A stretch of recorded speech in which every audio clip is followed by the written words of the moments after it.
네, 안녕하십니까. 데이터독 활용과 향후 비즈니스 로드맵.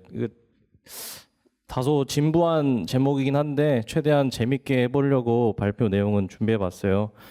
회사 소개는 해주셨으니까 생략하고, 네. 아젠다는 다음과 같이 좀 간단하게 준비해봤어요. 앞에서는 다 제품들에 대한 설명을 해주셨으니까 우리 회사에선 어떻게 사용하고 있고 그리고 왜 사용하는지, 그리고 어떻게 사용하고 나서 어떻게 개선되었는지. 그 다음에 도입하고 나서 끝이 아니더라고요. 특히나 엔터프라이즈급 기업에서는 조직들이 세분화되어 있다 보니까 도입하고 나서 그들에게 전파하고 또 능동적이게 만드는 것들, 그걸 어떻게 했는지. 또 좋은 얘기만 하면 약간 물릴 수 있어요. 단 것만 계속 먹으면 질리잖아요. 그래서 약간 아쉬웠던 점 말씀드리고, 그걸 극복하기 위한 약간 전략적 방법도 설명해 드릴 거고, 또 계속 앞에서 말씀드렸던 LLM, Observability 아니면은 워크플로우 같은 것들을 통해서 미래엔 어떤 계획을 하고 있는지 얘기해 보겠습니다. 왜 저희가 데이터독을 사용했냐라고 물어보면 저희는 사실 전에 엔사 제품을 사용했어요. 제가 느꼈을 때 엔사 제품은 좀 가시성이 불편했다라고 많이 느꼈습니다. 사회자분이 처음 말씀하셨을 때 데이터독이 못생겼다라고 했는데 저희는 1월부터 사용했어요. 올해 1월. 근데 제 입장에선 데이터독 아주 이뻤습니다. 네. 네, 지금은 이쁜 것 같아요. 예전에는 제가 못 봐가지고. 그렇기 때문에 또 여기 보시면 트레이싱 라이브러리의 부재라고 했는데 이게 제공을 안 했는지 아니면은 저희 시스템의 한계 때문에 못 했는지는 잘 기억이 나지 않아요. 저도 제가 인티그레이션 한 게 아니기 때문에. 근데 이게 없었습니다. 근데 대부분의 서비스가 PHP였기 때문에 연관관계의 식별이 많이 어려웠어요.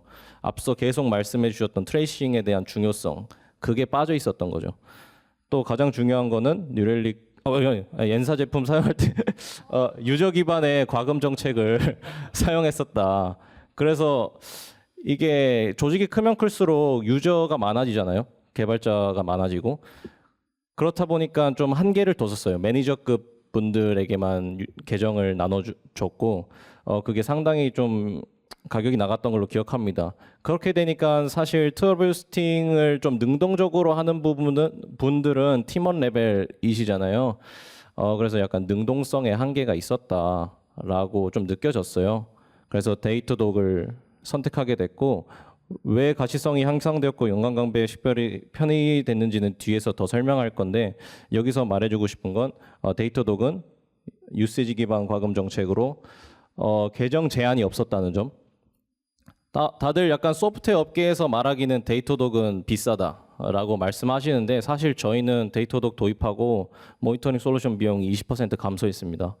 그래서 적절히 사용하면은 높은 가시성, 높은 관측성도 얻고 돈도 절약할 수 있다라고 말씀드리고 싶습니다. 뒤에 보여드릴 건 이제 엔사 제품의 화면이에요.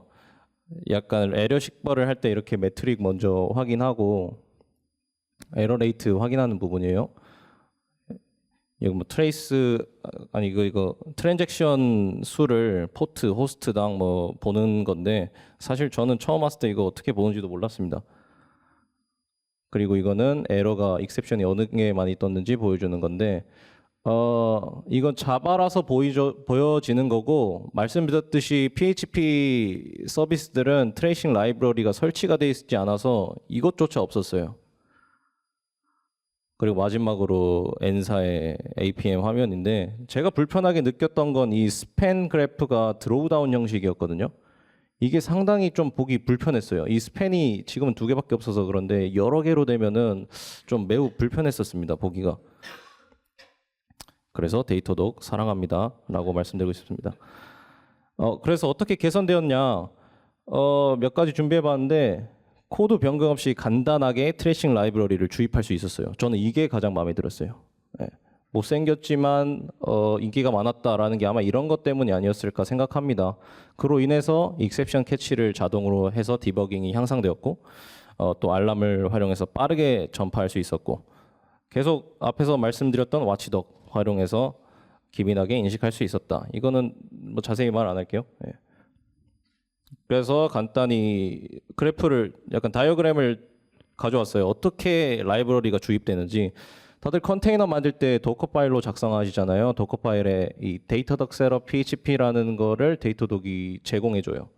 이거를 심은 다음에 컨테이너로 만들면 코드 변경 없이 알아서 트레이스 라이브러리가 이렇게 들어갑니다.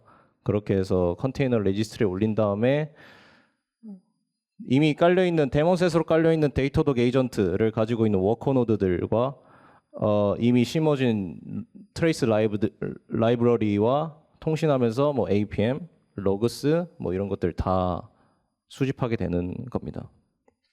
딱 봐도 좀 쉽게 주입되는 것 같죠? 아님 말고요. 네.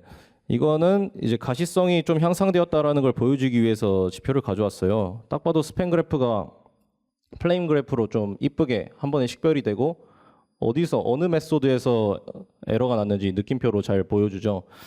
저는 이 부분이 좀 상당히 마음에 들었습니다. 또 저희 코드가 좀 옛날 코드라서 사실 익셉션 캐치를 많이 안 하셨어요. 예외 처리를. 근데 데이터독 트레이스 주입하면 자동으로 이렇게 익셉션을 캐치해 줍니다. 이런 게 너무 마음에 들었어요. 또 이걸 한 화면에서 볼 수 있다는 것, 그리고 보기가 그렇게 불편하지 않다는 것, 너무 좋았습니다.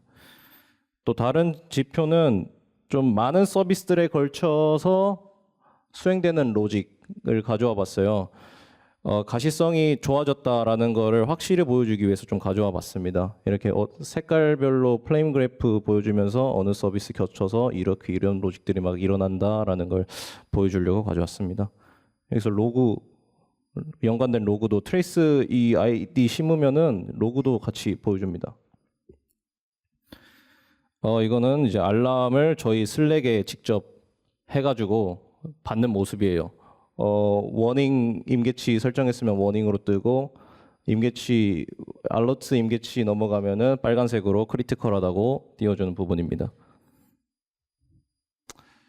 네, 이건 와치덕 화면인데 앞에서 자세히 설명해 주셨으니까 좀 건너뛰고 이거는 저희가 식별하지 못했던 문제였어요. 그래서 리졸브드라고 되어 있죠. 이미 끝난 문제는 리졸브드라고 보여줍니다. 이게 크로스 사이트 스크립팅 공격을 받았던 걸로 기억을 해요. 사실 운영자나 개발자 입장에서는 서비스를 사용하는 입장이 아니기 때문에 어떤 에러가 어떤 장애가 발생했는지 인식하기가 매우 힘들어요. 그래서 이 와치덕이 한번 그냥 심심할 때 와치덕 들여다보면 어떤 일이 일어났었는지 보여줍니다. 그래서 이것도 인식하지 못했던 건데 덕분에 공격이 들어왔었구나라고 인식할 수 있었습니다.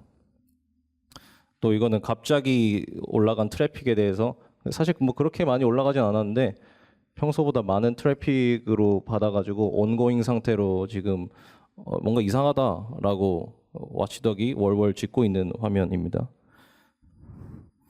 네, 그래서 앞서 말씀드렸듯이 이런 좋은 것을 도입해도 이 조직을 움직이지 않으면 소용이 없다라는 걸 좀 느껴가지고 저희가 어떻게 우리 조직을 이 굿 프로덕트를 통해서 어떻게 움직였는지에 대한 사례를 좀 보여주려고 해요. 뒤에서 다이어그램들 몇 개 그려서 자세히 설명했으니까 간단히 읽어보시고 넘어가겠습니다. 처음에 저희 시스템 팀이 데이터독을 인티그레이션 해요. 좋은 걸 다 도입하고 만들었어요.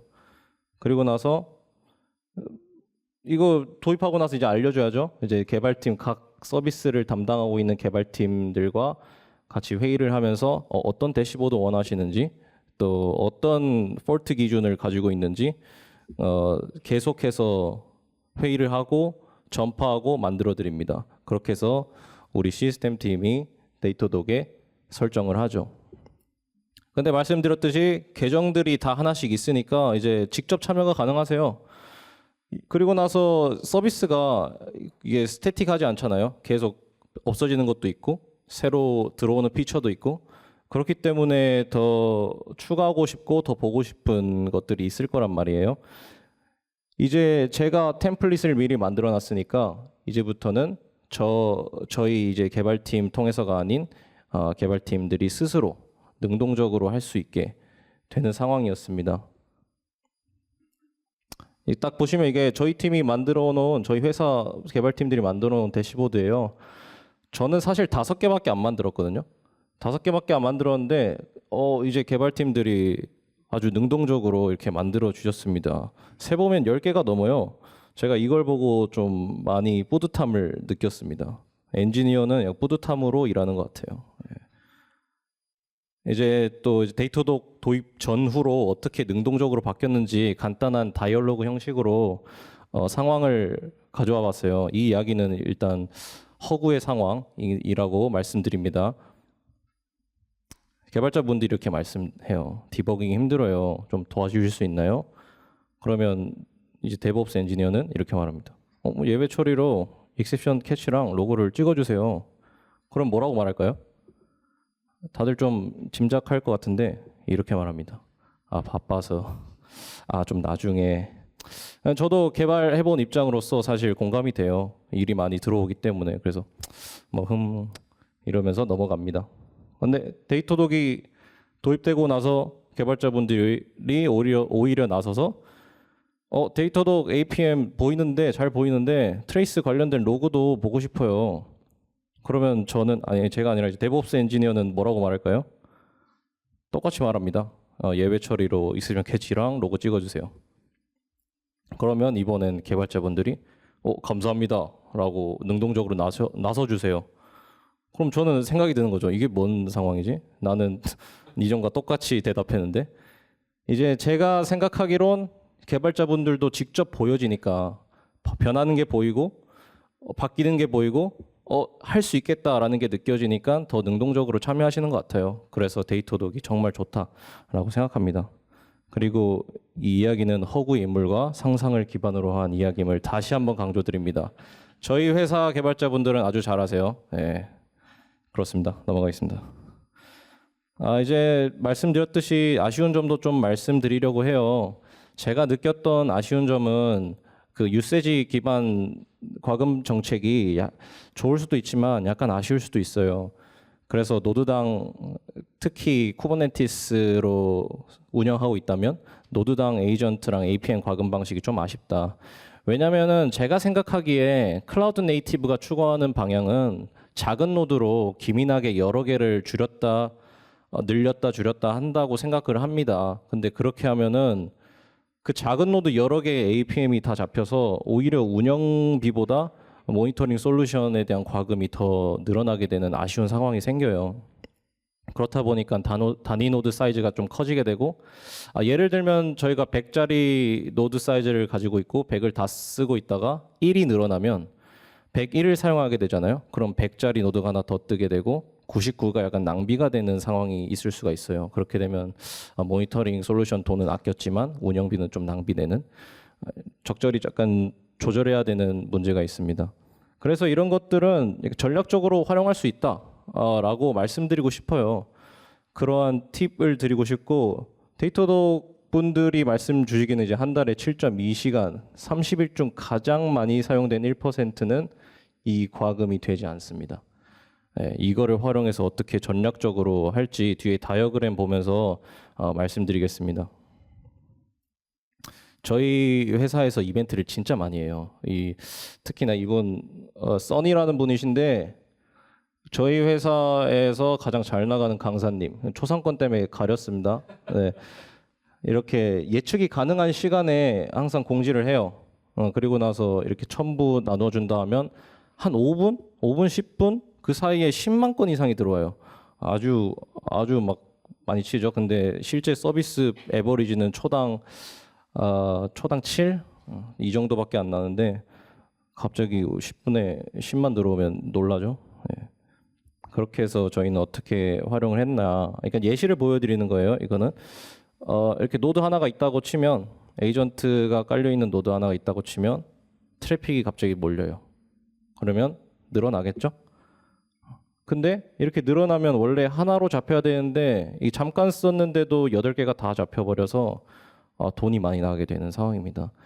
그렇게 해서 단위 노드 사이즈를 키우면 에이전트가 스케일링 돼도 에이전트가 2개만 잡히니까 돈을 좀 아낄 수 있다 라고 할 수 있는데 더 나아가서 7시간 이하로 사용하고 나서 노드 몇 개를 줄여버린다. 그러면 이 돈은 과금되지 않으니까 돈을 좀 아낄 수 있다 라는 그림입니다.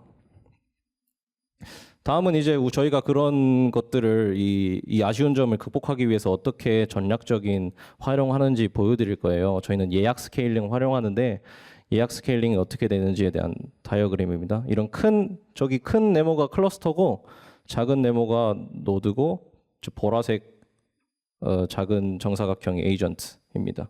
또 저희는 크론잡으로 미리 크론잡으로도 파드 수를 예약을 해놔요. 그래서 크론잡도 그려놨습니다. 딱 6시 되기 5분 전에 오토 스케일링 그룹 아니면 클러스터 오토 스케일러 아니면 카펜터 같은 외부 스케일링 툴들을 사용해서 노드를 미리 늘립니다. 그리고 나서 말씀드렸듯이 크론잡도 노드만 늘어나면 안 되잖아요. 크론잡이 파드도 늘립니다. 사실 알맹이는 파드니까. 이렇게 되면 트래픽을 잘 수용할 수 있겠죠. 그리고 끝나고 나서 5분이 지나요. 5분이 지나면 이제 더 이상 들어오지 않으니까 이번엔 파드 먼저 줄입니다. 파드 먼저 줄이고 다시 한번 이 외부 오토 스케일링 툴들을 통해서 노드를 삭제합니다. 이렇게 되면 실제 사용량은 10분. 아까 말씀드렸던 7시간에 훨씬 못 미치게 사용하죠. 그러면 아까 8개였나요? 이게 다 잡히지 않는 거죠. 이렇게 예약 스케일링 많이들 활용하고 있죠. 저희만 쓰는 거 아니죠. 이렇게 쓰면 전략적으로 활용할 수 있다. 그리고 나서 저희가 어떤 미래의 계획을 가지고 있는지에 대해서 말씀드리고 싶어요. 말씀드렸듯이 아직 도입이 1년이 안 됐어요. 도입한 지 1년이 안 돼서 성숙 단계에 있다고 생각하는데 앞서 말씀드렸던 워크플로우와 LLM 업저버빌리티 통해서 좀 더 자동화 또 매니징에 대한 복잡성을 줄이려는 노력을 하고 있습니다. 그래서 예측 가능하고 직관적인 조치는 워크플로우를 통해서 좀 자동화하고 싶다라는 욕심이 있고요. 그리고 앞에 말씀드렸듯이 블루프린트 다양하게 제공하고 있죠. 그리고 나서 저희 회사도 이 요새 트렌드에 맞게 AI 서비스를 기획을 하고 있어요. 무슨 서비스를 해야 될지 모르겠지만 아직 AI를 활용한 서버는 만들어 놨습니다. 그래서 앞서 말씀드렸듯이 다들 계속 말씀드렸던 RAG 방식으로 LLM 모델을 증강시켜서 답변을 내오게 하는 방법을 사용하는데 거기에 대해서는 약간 리트라이브 스팬이 가장 좀 적합한 것 같아서 그걸 통해서 트레이스를 추적하고 있습니다. 스팬 제공 LLM 옵저버빌리티가 스팬 제공하는 게 한 5-6가지 되더라고요. 그 중에서 기억은 잘 안 나는데 리트라이브 스팬을 사용한다라고만 말씀드리고 싶습니다. 네, 워크플로우는 이제 이렇게 돌아가는 거죠. 특정 노드가 이제 위험하다라는 인식이 되면 이제 사람이 하기 전에 공유되지 않은 이벤트로 인한 트래픽이 증가했다고 식별이 되고 바로 전파가 되는 거죠. 슬랙이나 메신저로 상황 전파를 하고 알아서 자동 조치를 해주는.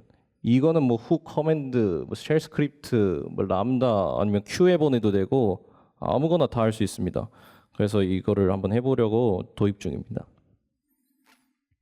말씀드렸듯이 워크플로우가 블루프린트를 58개나 제공해요. 그 중에서 이제 간단한 예시만 가져온 건데 앞에서 패트릭 님이 잘 설명해 주셨기 때문에 넘어가겠습니다.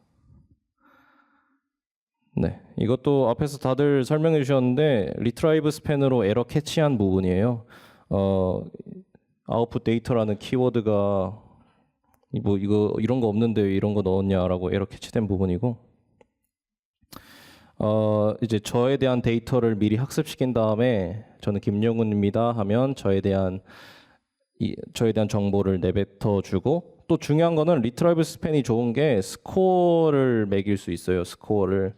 그래서 지금은 100점이지만 이게 정확도가 좀 떨어진다 하면은 그거에 대해서 커스텀 이밸류에이션이라는 뭐가 더 있더라고요. 자세히는 못 봤는데 이 스코어가 좀 낮다 싶으면 이밸류에이션 통해서 평가도 하고 약간 정확도도 높일 수 있는 그런 방법으로 활용할 수 있지 않을까 생각합니다. 네. 결국 제가 마지막으로 좀 하고 싶은 메시지예요. 이게 좋은 프로덕트를 도입하더라도 설득과 전파, 공감이 되지 않으면 변화가 되지 않는다라는 걸 말씀드리고 싶어요. 특히나 엔터프라이즈급의 거대한 조직에서는. 그래서 굿 프로덕트, 약간 신뢰성이 높고 관측성이 높고 지속성이 강한 굿 프로덕트를 가지고 왔으면 이게 얼마나 쉽게 도입할 수 있는지, 그리고 리스크는 얼마나 적은지, 그 적은 리스크임에도 어떠한 큰 효과를 가져올 수 있는지를 조직에 전파하는 게 중요하다고 생각합니다. 그리고 나서 우리가 이런 불편한 점이 있지 않았었느냐, 이거 하면은 해결할 수 있다라고 공감시키고, 그렇게 하면 개발 조직 전체가 능동적으로 변화하고 우리 개발 조직 전체가 생산적으로 변화하는 그런 방향이 될 수 있을 거라고 생각합니다. 그래서 여러분들, 그리고 저한테도 하는 말, 우리 모두에게 하고 싶은 말은 굿 프로덕트는 그냥 계기일 뿐이다. 결국 우리가 움직여줘야 이 한국의 소프트웨어 시장이 생산성 있게 변하지 않을까라고 생각합니다. 네, 이상으로 발표 마치겠습니다. 감사합니다.